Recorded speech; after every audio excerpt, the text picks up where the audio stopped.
have to be extra careful because I have never seen any country that the police checks speed limit so well than Morocco. I mean, you can't escape. So when you're driving in Morocco, you have to be super extra careful because when it comes to the speed limit, the speed guns, I have never seen any country that has higher number of speed guns than Morocco. So if you happen to find your car on the street, you have to pay extra attention to the speed limits. And the speed limit can just come, you can see 80, 60, 20.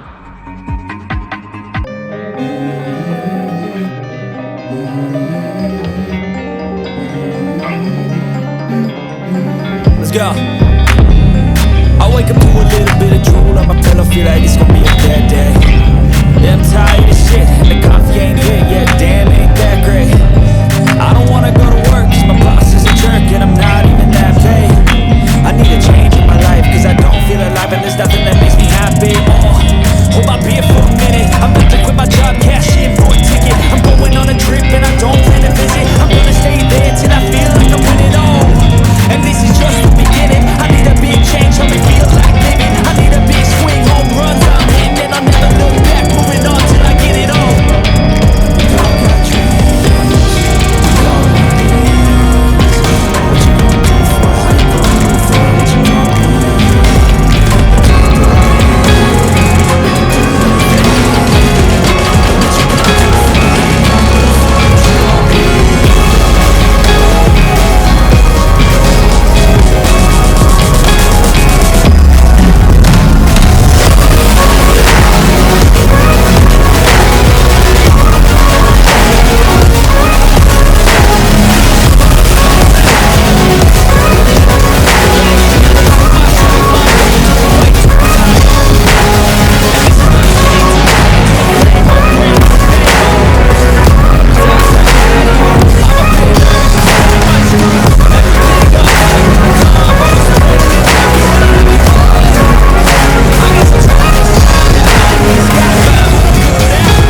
So this is Morocco, and in the middle of the desert, look at how they get water from the ground.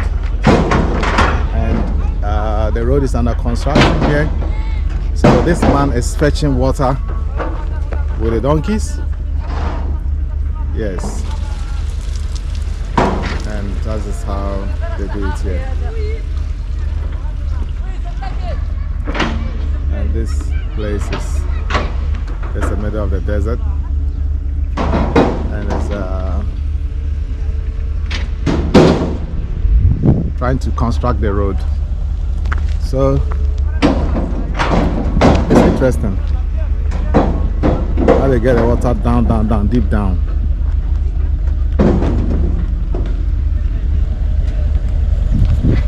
So as you can see, this is a back road within Morocco. I decided not to use the highway just to see the beauty of this country. The road is less busy, been on it for a long time without meeting any car, but it is well maintained, and it shows the true reflection of Morocco and how the country has really done well in maintaining their road. When it comes to road, I give it to Morocco. They've done so well, and so I decided not to use the highway, as I said. So this is the machine, the 2 spare tire machine, and the journey is still ongoing. So here, I love it, and I believe that anytime you visit Morocco, don't forget to enjoy the back roads. They're amazing.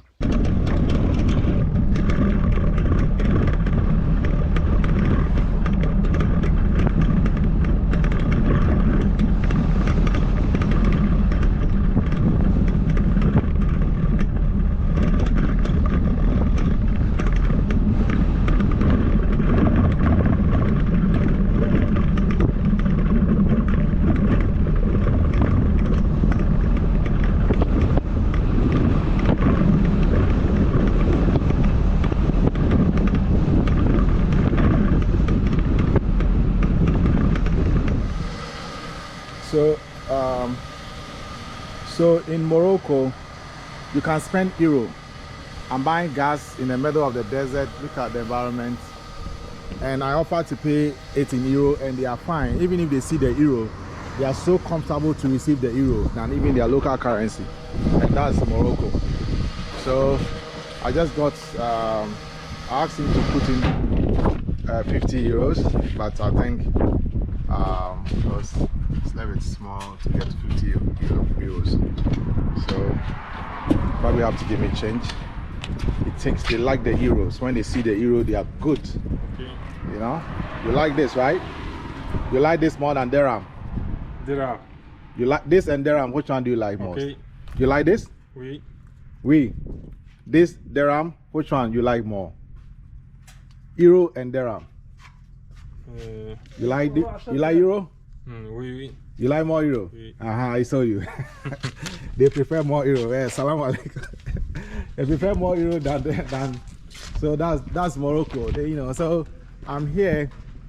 I visited the oldest university within a university that was built within Medina in Fes, and I'm heading towards a different part of Morocco. So I'm using the back road, and it's different from the main highways. I have a concern. So my concern is that the farmers in Morocco, they are really shocking me from the angle that, look at this land, desert, but they produce almost everything you can think of. And mostly when I go to buy food, go to the local market, I usually ask them that, so all this fruit, do you import them out of Morocco? They say no. All of them are coming from farmers within Morocco.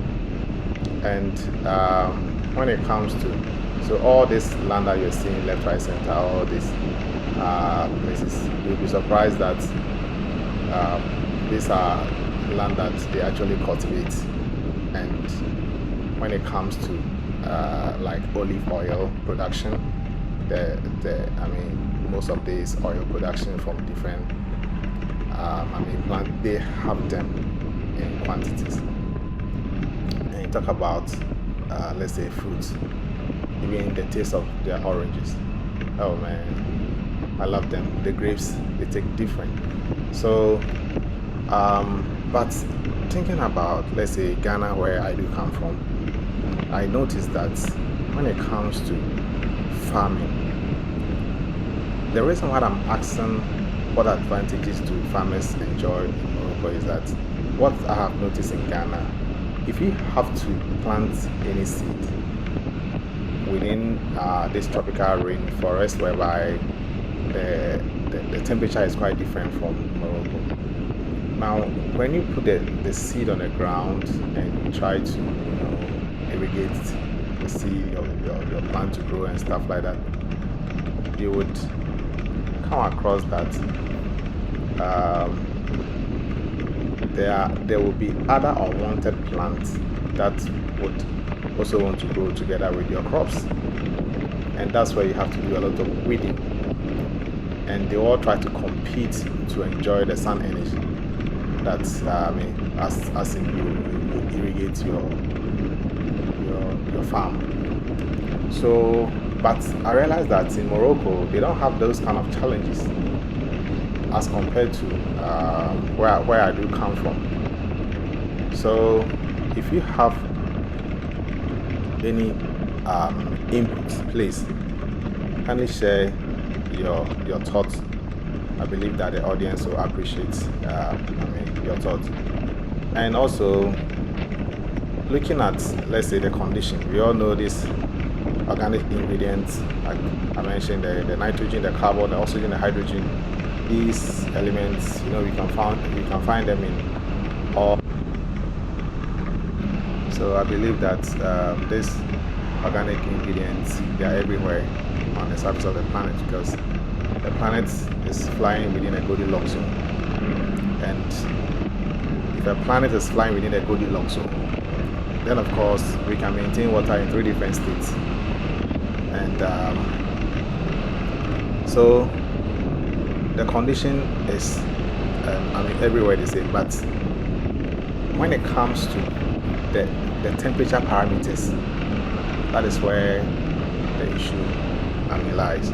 So I still want to continue asking the question that what are the advantages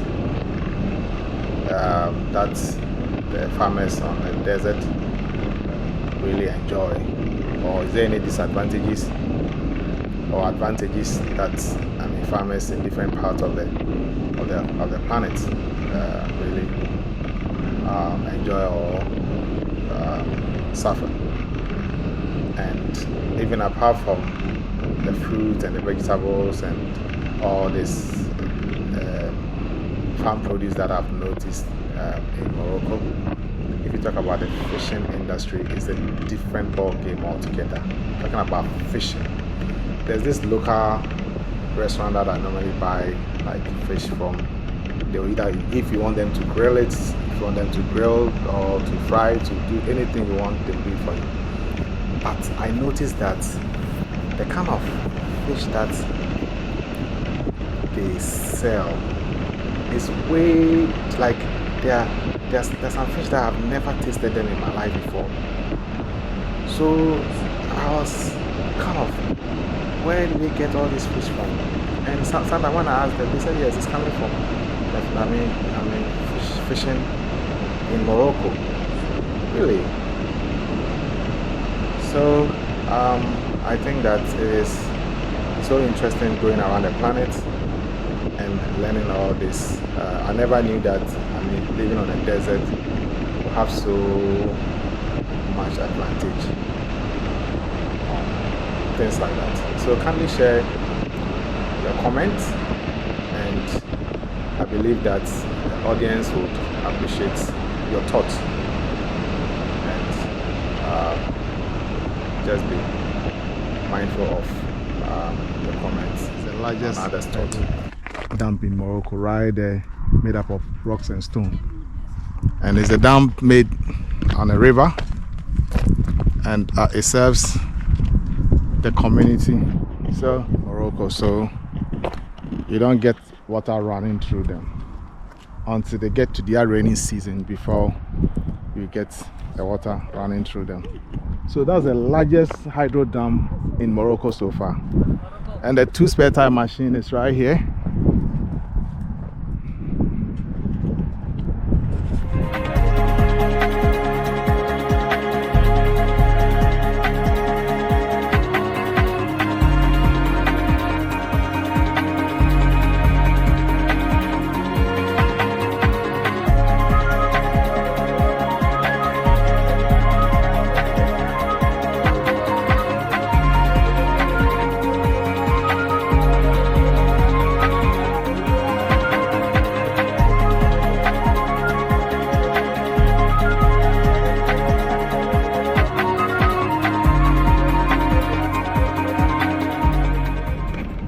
So in Morocco, they have a traditional food called tagine. Now, so if you come to Morocco and you want to enjoy tagine, please don't forget to ask the locals where you can find the best tagine. It's the locals who would, let you know the best tagine. Sometimes it's not about the price. It's about, we all know that the quality of a service depends on the service provider. So if you watch, you will see that on the left side, this plantation, and this is somebody's farm. And when it comes to like the olive and the argan and all those kind of plants that they use, they extract the oil from. It's commonly, cultivated in Morocco, and it doesn't matter whether you are in the middle of the desert or corner somewhere. They really work hard to cultivate these plants, and so I decided to use this back road, as I said earlier. And my experience spending a lot of time here in Morocco, I really love it. I have had my exposure to almost all the towns and most villages, from Marrakesh to the north to the south and every corner. And I really respect how they've maintained even this very road. It's not a busy road because you'll be on it for a long time without meeting. Once in a while you meet one vehicle or one car, but it's been maintained compared to other places that I've been to. So I respect, they're hardworking, and also when it comes to policing, for instance, their police are almost everywhere. And it makes you feel safe. It makes you feel that the country is really working, because they would protect the country to make it more safer for you to come and do your tour. And I respect that. So anytime I see the police, sometimes I just slow down and wave them. Sometimes I greet them like we do in Ghana. In Ghana, sometimes in most cases we greet. So, and anytime I greet, they do respond. There was one police officer that really had a lengthy engagement conversation with me. He did mention one footballer from Ghana. He's a former footballer. It's called Abedi Pele. He's very popular. He's super popular in Morocco. And I got to one gas station whereby the moment the person attending to me saw the Ghana colors at the back of my spare tire. That's one of my spare tires. He just mentioned Abedi Pele. I said, wow, that's impressive. So I think that it's all good, and I have had so much to enjoy in Morocco. all the good taste of fruits and vegetables. And one other thing that I noticed is that the hotels in Morocco, you can just book a hotel and they won't ask you to pay anything in advance. You can just book the hotel, just walk into any hotel, do the booking, they won't ask you to pay anything.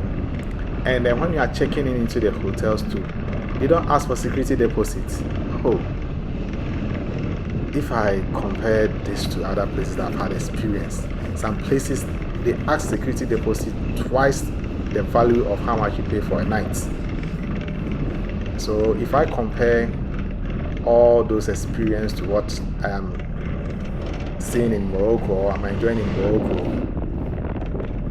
it really makes me feel more relaxed.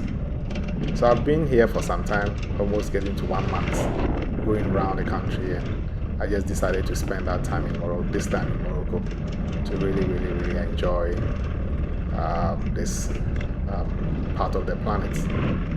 And it's a very lovely country, just that I don't speak French. So the language has always been a barrier. But I realized that, well, the basics are basics, even though I don't have the same intonation, but I'll end up getting myself through in most corners. So thank you very much for watching, and I hope that I'll share more content later on for you to enjoy. Thank you.